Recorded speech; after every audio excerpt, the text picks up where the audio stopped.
काल छावा सिनेमा पाहताना काही दृश्य बघूशी वाटत नव्हती.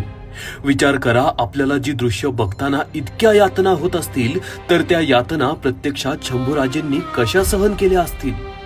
आपण कथा कादंबऱ्यांमधून छत्रपती शंभूराजांबद्दल वाचलं असेल, ऐकलं असेल, परंतु जेव्हा तो इतिहास डोळ्यांसमोर अनुभवला तेव्हा काळजाचा थरकाप उडालेला आणि आत्मा शरीरापासून वेगळा झाला होता.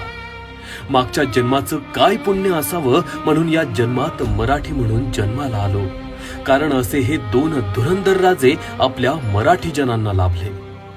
धन्य ते शिवराय, धन्य ते शंभूराजे.